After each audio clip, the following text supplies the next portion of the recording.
Un día como hoy, 31 de mayo del año 1970, 50.000 peruanos murieron y 20.000 desaparecieron. Hace 49 años exactamente, en el distrito de Yungay, en Ancash, sucedió un terremoto y luego un aluvión. Fue uno de los peores sismos del siglo XX que aconteció en el Perú.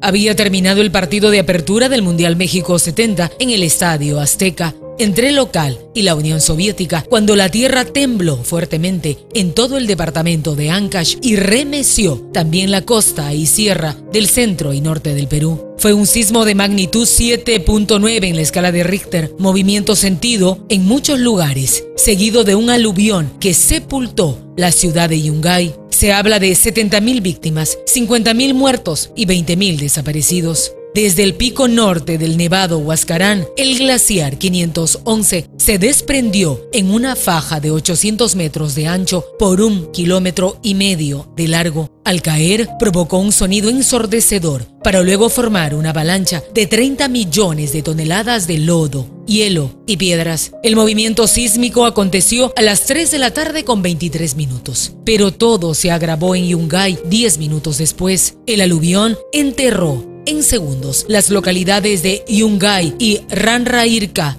pero también destruyó parte de Caraz y Carhuaz en el callejón de Huaylas. Huaraz, la capital del departamento, fue otra urbe azotada por la fuerza de la naturaleza.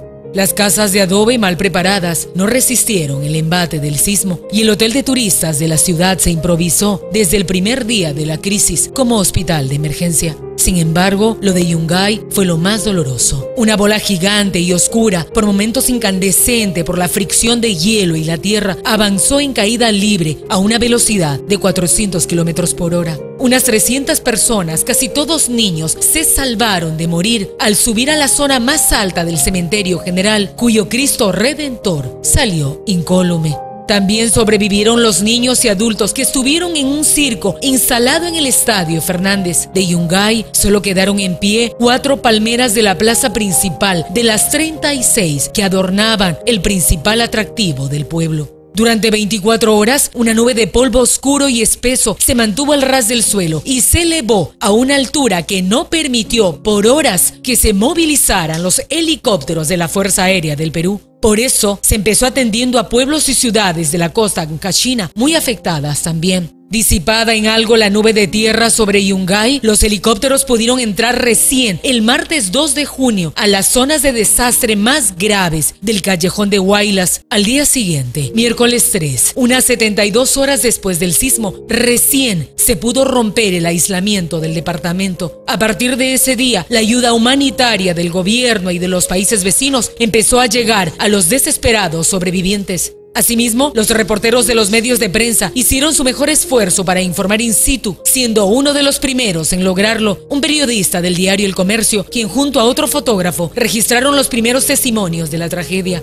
En Yungay, la sepultura de los fallecidos fue inmediata, un brutal y silencioso entierro. En otras zonas destruidas de la región, los sobrevivientes tuvieron que cavar fosas comunes para enterrar a sus muertos, que sumaban miles. Yungay desapareció del mapa nacional en unos minutos. Un 95% del departamento ancashino quedó en ruinas. Las primeras noticias indicaban 5.000 muertos, pero las cifras se agravaron con el pasar de los días. El epicentro fue a 80 kilómetros mar adentro, frente a Chimbote. El gobierno militar de Juan Velasco Alvarado organizó comités de apoyo por mar y tierra en buques. Abundaron en estas primeras horas paracaidistas que llevaron medicinas y alimentos y arrojaban los paquetes de ayuda a la periferia de las zonas de desastre.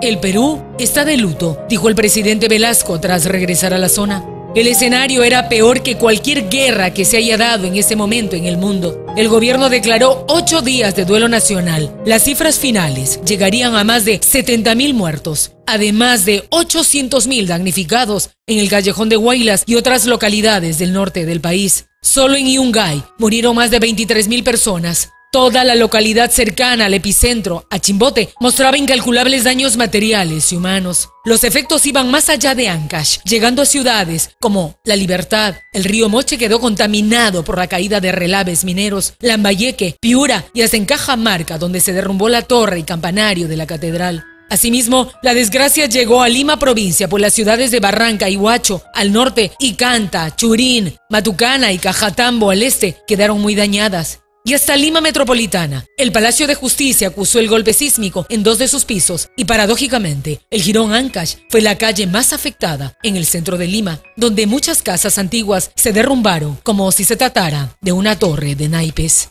Hoy, 31 de mayo, se recuerda que hace 49 años el Perú vivió una de las tragedias más grandes provocadas por un terremoto con posterior aluvión. Una parte de la historia que nunca debemos de olvidar.